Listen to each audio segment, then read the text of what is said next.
우리 오늘은 주기도문 두 번째 시간입니다. 하늘에 계신 우리 아버지여. 우리 지난주에는 하늘에 계신 우리 아버지여를 부른다는 게 어떤 건가에 대해서 우리가 살펴봤으면, 오늘은 하늘에 계신 분에 관한 이야기를 좀 드리고 싶어요. 주님, 우리가 하나님을 하늘에 계신 우리 아버지라고 부르는데, 우리라는 뜻, 아버지라는 뜻 다음 시간에 이어서 계속 할 겁니다. 그 전에 하늘에 계시다는 게 도대체 어떤 뜻이냐 함께 같이 살펴보길 원합니다. 그럼 안 되네? 네. 아까 됐는데 이상하네. 네, 넘겨주세요 그냥. 네. 왜 안 될까? 자, 하나님은 우리 지난주에 이야기했죠. 하늘에 계시고 우리 인간은 땅에 있어요.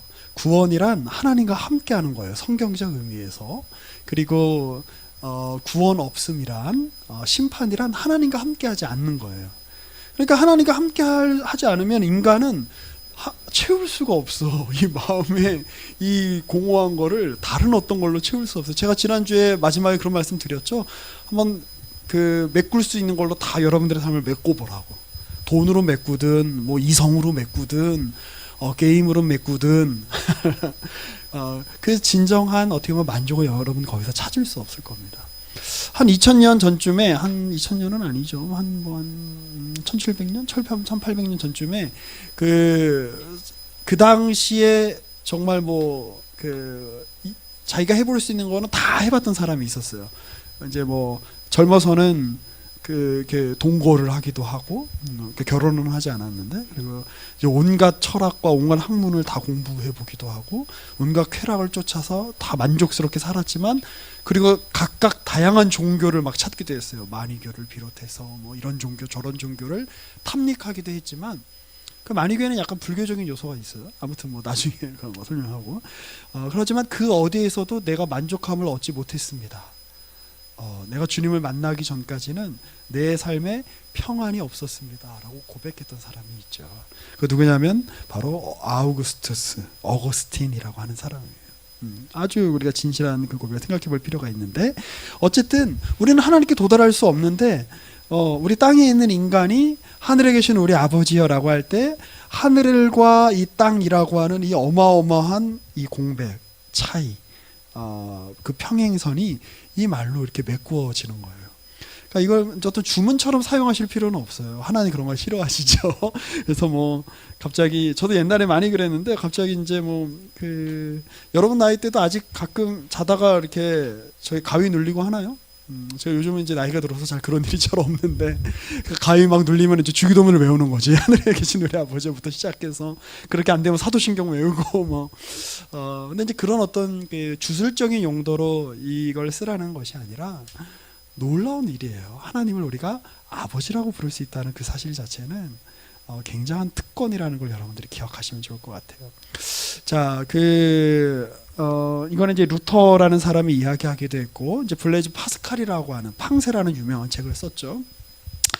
그 사람들이 이제 하나님에 대해서 어떤 분이시냐, 특히 팡세를 썼던 파스칼 같은 사람은 하나님은 숨어 계시는 하나님이다 이렇게 표현을 했어요. 그러니까 그는 하나님을 직접적으로 너무 만나고 싶었어요. 하나님을 분명하게 깨닫고 싶었어요. 그런데 내가 좀 알았다 싶으면 하나님은 더 멀리 가시고, 내가 좀 깨달았다 싶으면 하나님은 더 멀리 가시고, 이거 초대교회 때부터 우리 믿음의 선배들이 다 했던 고백이에요. 그래서 이제 이걸 라틴어로 데우스 압스콘디투스라고 해서 숨어 계시는 하나님. 하나님은 늘 숨어 계시는 분 같다는 생각이, 그런 인식을 우리가 하나님 앞에 설 때 하게 돼요. 근데 이게 굉장히 중요해요. 나중에 이제 계속해서 설명을 드리겠습니다만, 자, 그 다음에, 자, 이게 됐다 안 됐다 하는군요, 이게. 네. 이제 됩니까? 네. 뭔가 이렇게 안 되게 그동안 이렇게 약간 이렇게 꼬장을, 그렇구나, 그래요. 서울 사람이라서 미안합니다. 내전 사람. 자, 그 다음에 이제 중요한 이제 개념 중에 하나가, 하나님은 계시하시는 하나님이라는 거예요. 이렇게 계시하다라는 건 이제 드러내서 밝히 보여주다 이런 뜻이거든요. 그래서 데우스 레벨라투스 해가지고 라틴어로, 이거 아주 중요한, 이제 하나님에 대한 중요한 신학적인 개념들이에요. 자, 그 다음에 그 계시하시는 하나님은 어떤 하나님이시냐? 데우스 로쿠엔스 해가지고 이제 말씀하시는 말씀하시는 하나님이다. 그러니까 하나님은 숨어 계셔, 안 계셔. 내 앞에 찾기가 힘들어. 인간이 하나님께 도달할 수 없어. 바벨탑 사건이 그걸 보여준다고 말씀드렸죠. 끊임없이 하나님께 하고 싶어 하지만 끊임없는 상실을 경험할 뿐이에요. 인간의 노래. 그런데 우리가 하나님을 어떻게 경험할 수 있냐? 하나님이 당신을 계시하는 만큼만 우리가 하나님을 알 수 있어요. 그러면 하나님의 계시는 어떻게 우리에게 주어지느냐? 하나님이 우리에게 말씀하시는 것으로 하나님이 어떤 분이신지를 보여주신다. 아주 중요한 이제 신학적인 개념입니다. 자, 그래서 이제 우리가 오늘 좀 생각해 볼 것은 하늘에 계신 우리 아버지여라고 할 때 우리가 예수님을 통해서 계시하시는 하나님, 말씀하시는 하나님을 우리가 경험했어요. 그런데 그 하나님은 우리 땅에 계시는 하나님이 아니에요. 오늘 제가 그걸 얘기하고 싶은 거예요. 하나님은 하늘에 계세요. 그러니까 하나님이 하늘에 계시니까 한번 여러분 그림으로 한번 생각해 봅시다. 우리가 그냥 이렇게 평소에는 이렇게 땅을 보면서 살죠. 이렇게 뭐 땅바닥에 뭐 떨어진 거 1,000원짜리 없나 500원짜리 없나 이렇게 보면서 살다가 내 주변을 이렇게 보며 살다가 하늘에 계신 우리 아버지라고 기도할 때는 여러분 어떻게 될까요? 한번 이미지로 한번 그려보세요. 우리의 고개를 들어서 어디를 봐야 돼요? 하늘을 보는 거예요. 그럼 하늘을 본다는 건 뭐냐면 여러분 밖에 하늘을 보세요. 뭐가 보이나요? 없어요. 아무것도 없어요. 빈 공간을 보는 거예요. 막막한 그 하늘을, 광막한 그냥 하늘을 보는 거예요. 잡히지 않아요. 하늘이 손에 잡히는 사람이 있나요? 얼마 전에 우리 누리호를 쏴서 올렸긴 했습니다만 그렇게 했다고 하늘이 잡히지 않죠. 우주가 얼마나 넓어요. 그런데 그 광막한, 이해되지 않는 그 하나님, 고개를 들어서 하늘을 바라봐라. 이게 바로 우리 믿는 자들에게 부여된 특권이자 의무다라고 성경이 이야기하고 있어요. 자, 빌립보서 3장 1절에서 4절 우리 같이 한번 읽어볼까요? 시작. 그러므로 너희가 그리스도와 함께 다시 살리심을 받았으면 위의 것을 찾으라. 거기는 그리스도께서 하나님 우편에 앉아 계시느니라. 위의 것을 생각하고 땅의 것을 생각하지 말라. 이는 너희가 죽었고 너희 생명이 그리스도와 함께 하나님 안에 감추어졌음이라. 우리 생명이신 그리스도께서 나타나실 그때에 너희도 그와 함께 영광 중에 나타나리라. 제가 좀 강조를 했죠? 어디를 이렇게 찾아라? 위의 것. 2절을 무엇을 생각해라? 위의 것. 왜? 우리의 생명이 그리스도와 함께 하나님 안에 감추어졌기 때문에. 우리가 하나님과 함께 그리스도와 함께 연합한 존재가 되었기 때문에 지금 그 얘기를 지금 하고 있는 거예요. 제가 굉장히 좋아하는 그림 중에 하나인데 엘 그레코라고 하는 사람이 그린 그림이에요. 이게 이제 뭐 16세기 말 17세기 초에 이제 그려진 그림인데 그 요한계시록에 나오는 5번째 그 봉인에 관한 그 그림이에요. 요한계시록에 보면 이제 7인이 나오고 이제 인을 하나씩 뗄 때마다 이제 이런저런 일들이 막 일어나는데 5번째 인을 떼니까 주님 앞에서 순교당했던 온갖 의인들이 주님 앞에서 주님 빨리 주님의 심판을 이루어 주십시오. 이 세계의 악이 제거되게 해주십시오라고 하면서 하나님께 간구하는 일들이 일어나요.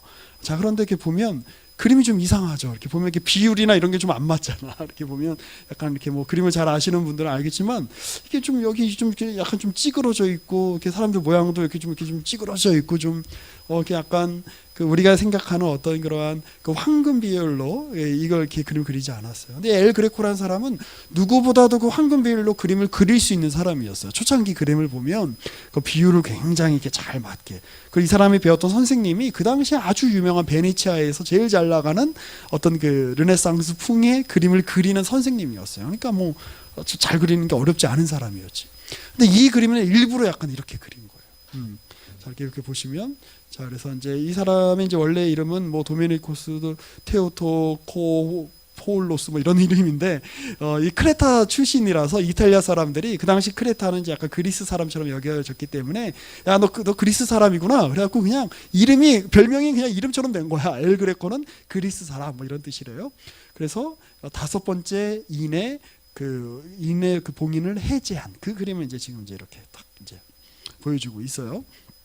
그 엘 그레코라는 사람이 그 1541년에 태어나서 1614년에 죽었는데 거의 죽기 직전에 그린 그림인 거예요.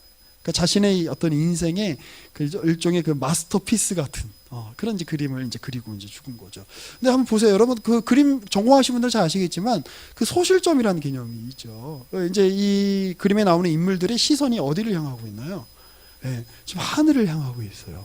레오나르도 다빈치의 최후의 만찬 같은 경우에 보면 그 소실점이 딱 한가운데 앉아 계시고 제자들이 옆에 이렇게 쫙 있고 그 예수님에게 딱 이렇게 포커스가 맞춰져 있는데 지금 여기는 소실점이 캔버스 밖에 이렇게 있어요. 지금 어디를 보고 있냐면 하늘을 보고 있어요.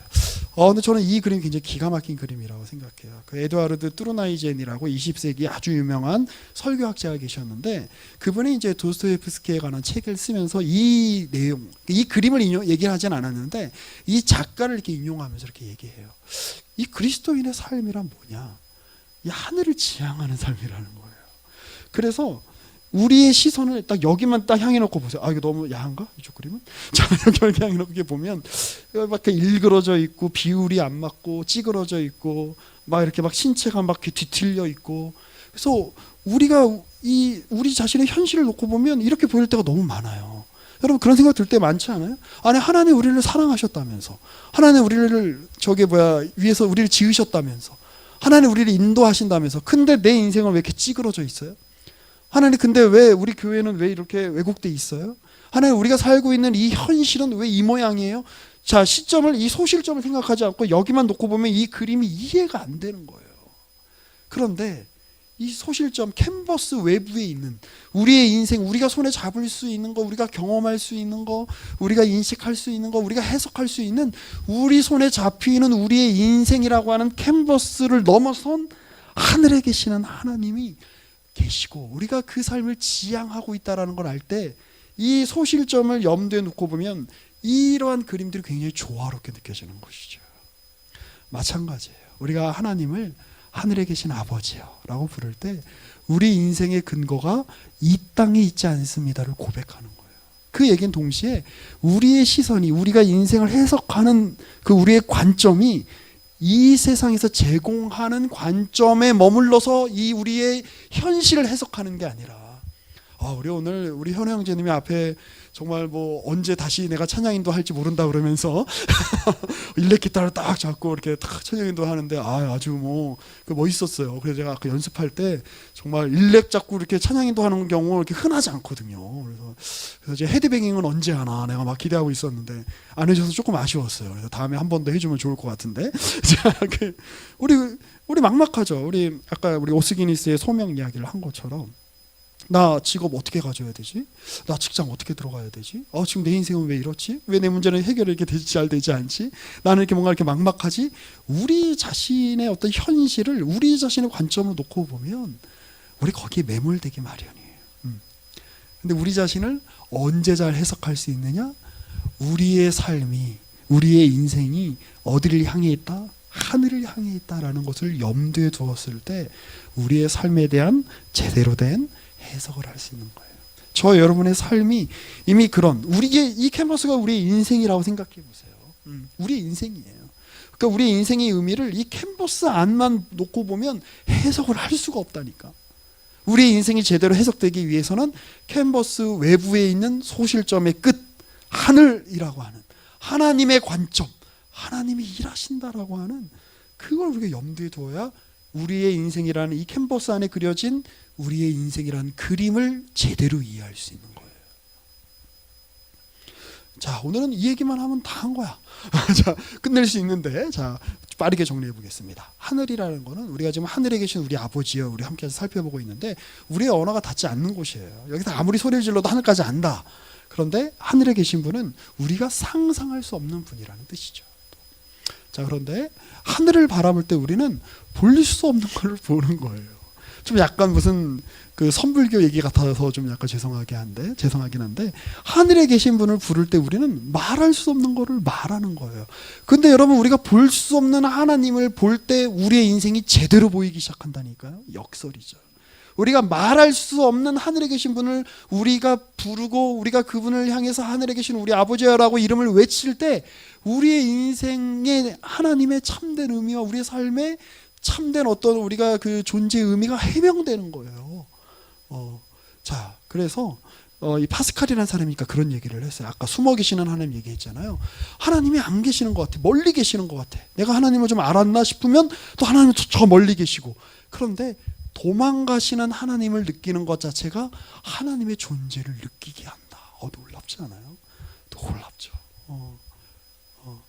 그 없는 존재, 부재하는 존재를 통해서 그 대상은 지금 내 눈앞에 없지만 내가 그 대상과 특별한 관계 속에 있기 때문에 비록 내 눈앞에 보이지 않는 대상이라고 할지라도 그가 내 눈앞에 없는 그 부재가 나로 하여금 그 대상에 대해서 더 느끼게 만드는 거예요. 이해되세요?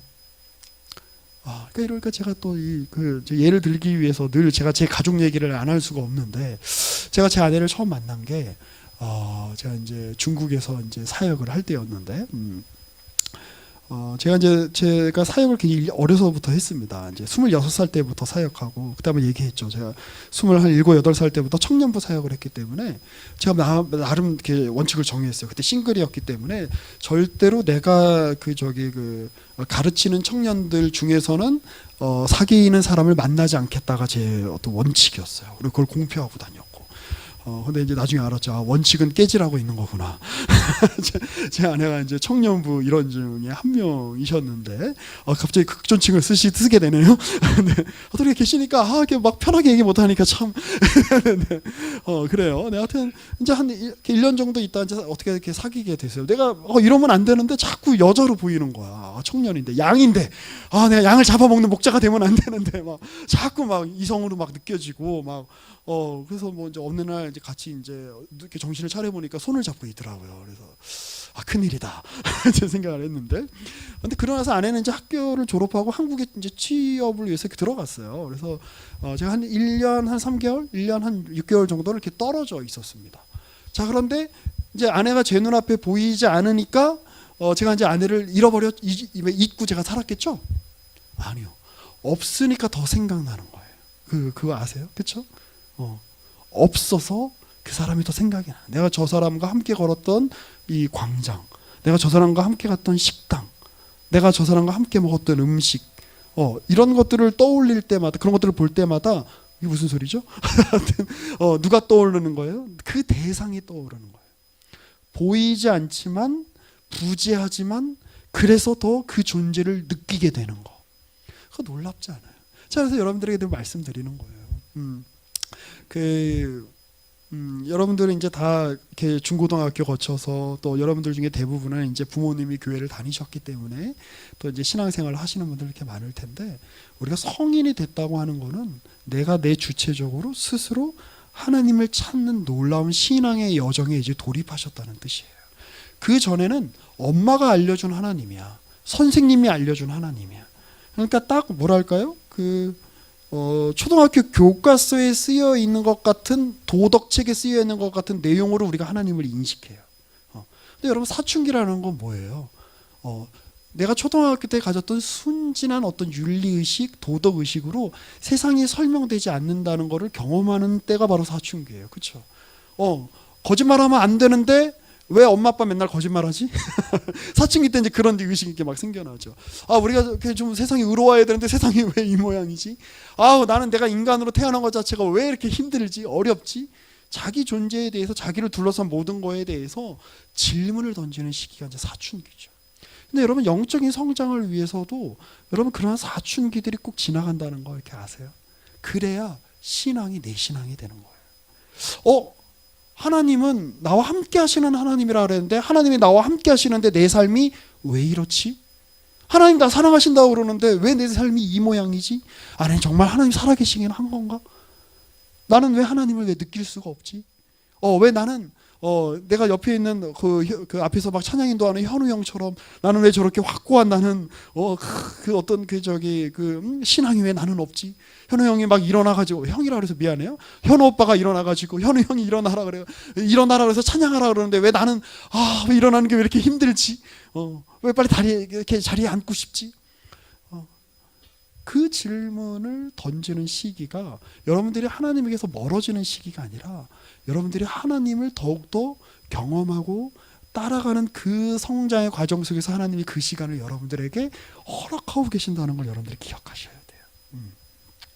자, 그래서 우리가 우리의 너머에 계시는 분을 고려하지 않는 인생은 어떻게 되냐면요, 독단과 광신을 넘어갈 수가 없어요. 그러니까 하나님을 내 손에 잡히는 어떤 걸로 다 설명하는 거. 자, 내가 갖고 있는 이런 체계로 성경을 다 설명할 수 있어. 자, 내가 성경에 있는 이 구절들 모든 나한테 다 줘봐. 내가 다 해설할 수 있어. 이 성경의 구약에 있는 창세기에 있는 이 어려운 구절, 내가 이거 다 신약에 있는 구절하고 내가 다 짝을 맞춰줄 수 있어. 이렇게 이야기하는 사람들 어떤 사람들이에요? 신천지가 그렇게 이야기하지. JMS가 그렇게 이야기해. 나한테만 오면 내가 분명한 성경의 뜻을 알려줄 수 있다. 내가 분명한 하나님의 뜻을 알려줄 수 있다라고 이야기하는 사람 치고 제대로 된 사람이 없다는 걸 여러분 기억하세요. TV에 우리가 성경의 세계를 제가 들어가면 들어갈수록 하나님 모르겠다 이 말이 나와요. 신앙은 정말 너무나 크다. 그러니까 이렇게 좀 생각하시면 좋을 것 같아요. 우리 박수진 집사님도 계시지만 제가 수학을 잘 모르는데 무한의 개념을 상정하지 않고 자연수나 유리수나 아니면 다른 그 외의 수학적 개념을 상상할 수 있을까요? 여기가 역설이에요. 그러니까 이게 많은 학자들이 하는 이야기예요. 우리가 알 수 없는 것, 무한한 것, 너머에 있는 어떤 것을 상정해야만 그것이 뭐지? 그게 어떻게 우리가 나아가지? 라고 하는 그 고민 속에서 이성적인 것, 합리적인 것, 그리고 이전 세계와는 조금 나은, 한 걸음 더 나아가는 언어의 발달이 온다는 거예요. 학자들이 하는 얘기예요. 우리 인생도 마찬가지예요. 우리가 다 이해할 수 있는 수준으로 신앙을 그렇게 여러분 좁게 생각하면 안 돼요. 내가 생각하는 범위 안에서 하나님은 이런 분이야, 신앙은 이런 거야 라고 하는 그 고정된 틀에 딱 갇히는 인생을 뭐라 그래요? 독단적인 인생, 광신적인 인생 이렇게 이야기하는 거예요.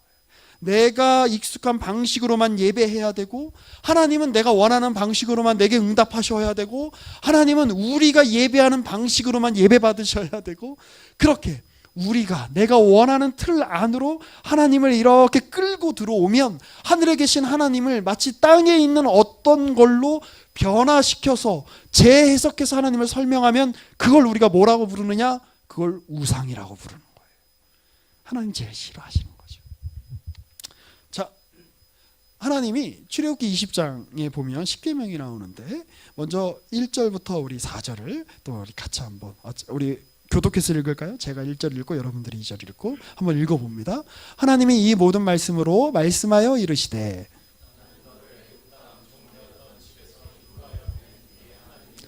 너는 나 외에는 다른 신들을 내게 두지 말라.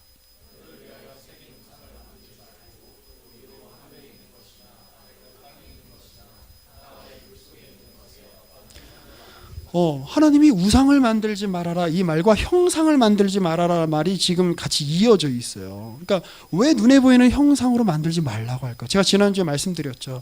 하나님이 그 출애굽기 3장 14절에 야 모세야 사람들이 내 이름이 뭐냐라고 물었거든. 나는 나라고 이야기해라 이렇게 말씀하시거든. 나는 스스로 있는 자 아니라 I am who I am, 나는 나다 이런 뜻이에요. 그래서 지금 왜 그렇게 한다고 말씀드렸죠?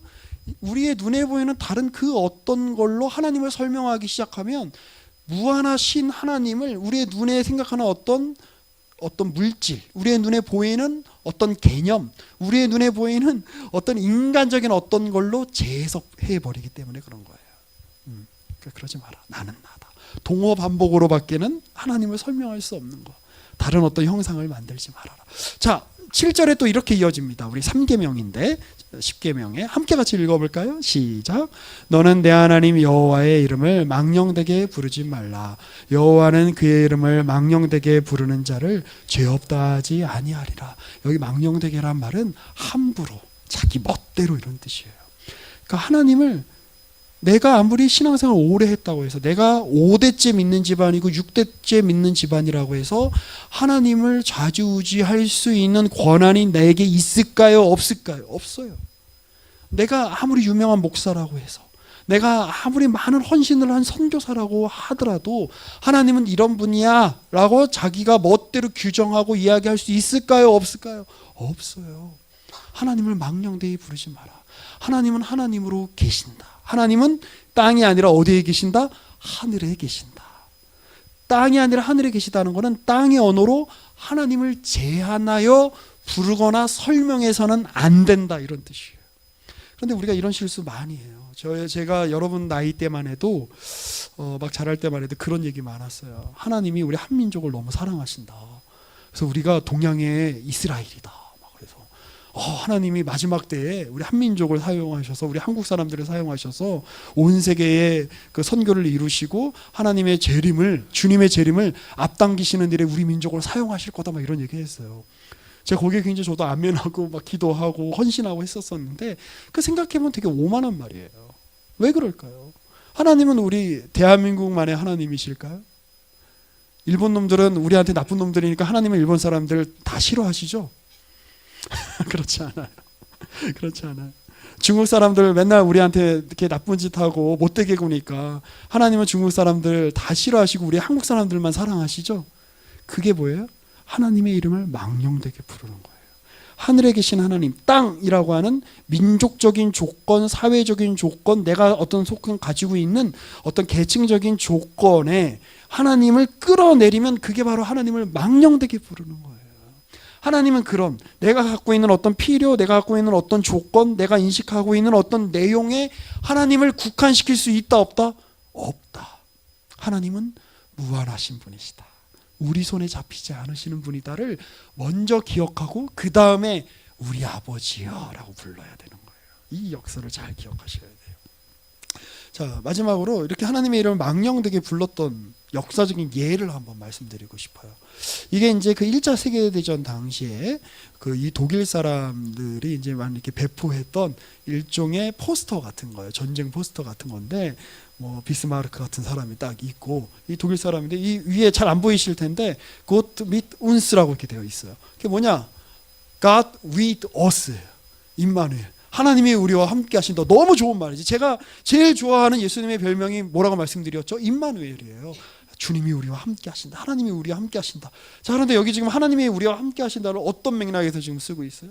Vorwärts 해갖고 자 전진. 하나님이 우리와 함께 하신다. 전진. 그리고 여기 다 군인들이에요. 군인들. 뭐예요 이게? 독일 사람 입장에서는 하나님이 우리 민족을 위해 함께 하시고 함께 역사하신다는 사실이 그렇게 믿고 싶지, 그렇죠? 그런데 이걸 어디다 갖다 쓰는 거예요?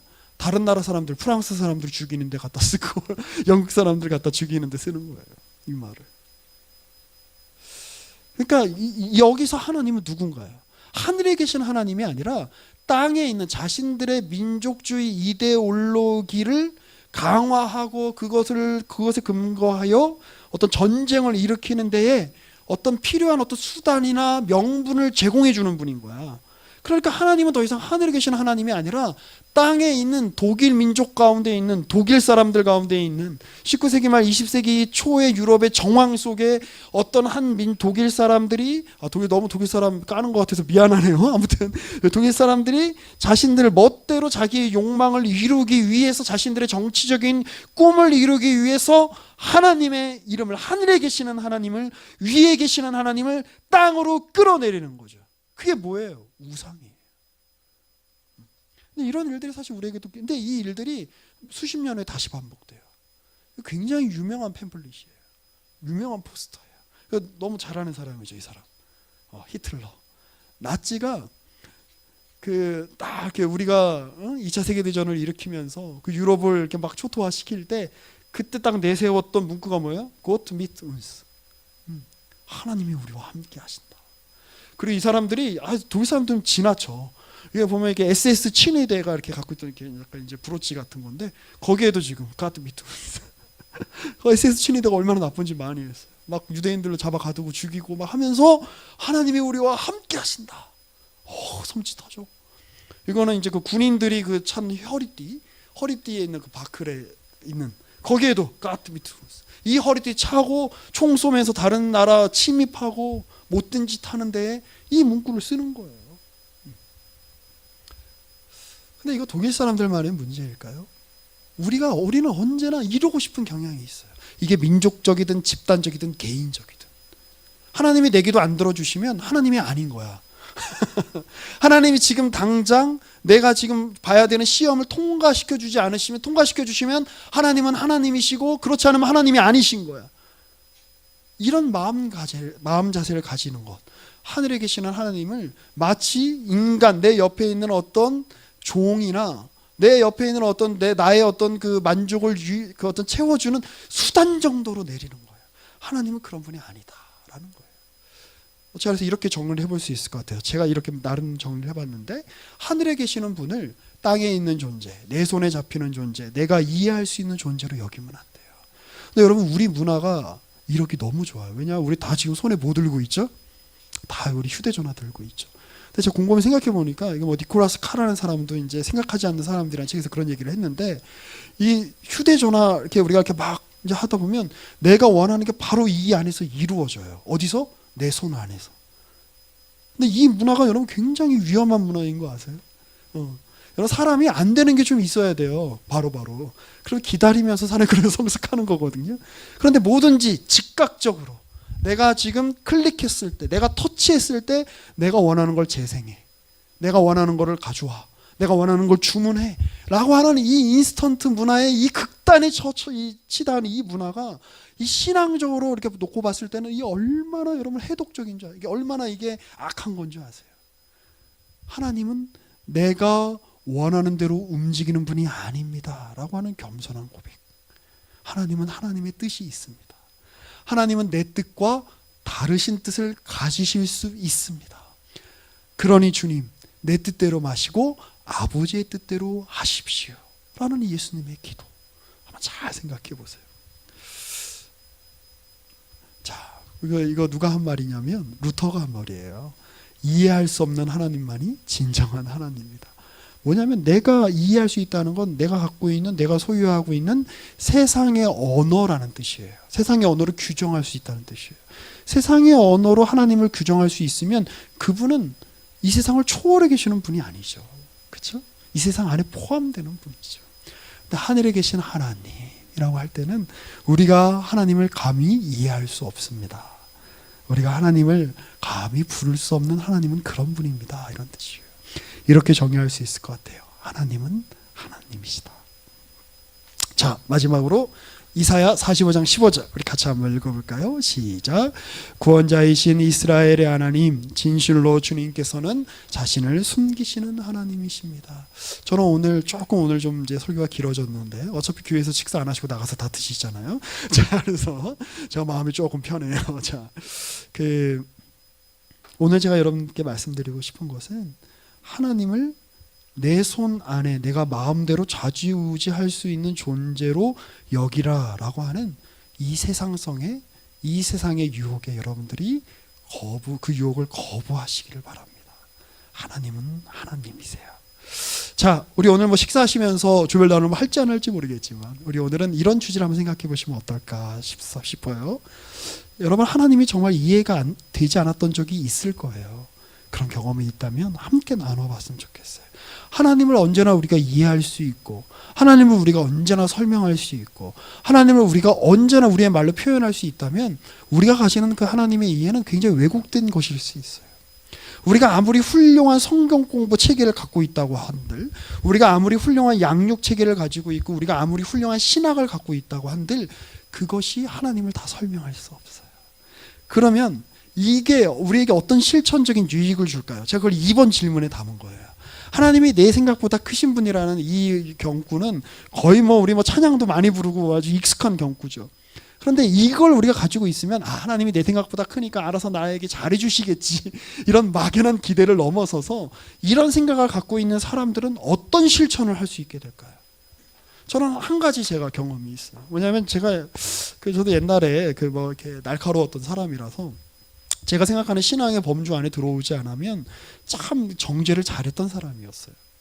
그런데 하나님이 내 생각보다 크시고, 하나님이 하늘에 계시고 내 손에 잡힐 수 있는 분이 아니라는 사실을 알게 되자, 저랑 신앙의 형태가 조금 달라도 저는 기도를 크게 하는 걸 좋아해요. 왜냐하면 어려서부터 그렇게 컸기 때문에 그래요. 제가 다녔던 교회는 초등학생 때부터 주여 삼창을 시켰고, 중학교 1학년이 됐는데 방언을 못하면 인간 취급을 받지 못했어요. 근데 그런 게 컸기 때문에. 그래서 제 마음에 그런 게 있어요. 사람들 이렇게 기도할 때 막 크게 기도하지 않으면 참되게 기도하지 않는 것 같이 제가 정죄했던 시절이 있었어요. 제가 초반에 전도사 할 때는 아주 가관이었어요. 정말 중고등부 수련회를 갔는데, 제가 원하는 기도의 분위기가 나오기 전까지 9시인가 집회를 시작했는데 새벽 3시에 끝낸 적도 있어요. 제가 원하는 수준에 도달할 때까지 가자. 그때까지 다 눈물 콧물 흘리면서 회개할 때까지 가자.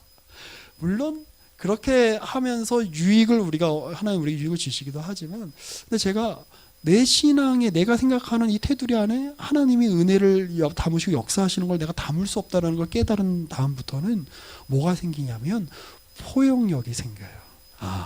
하나님이 저 사람에게 어떤 일을 하실지 몰라.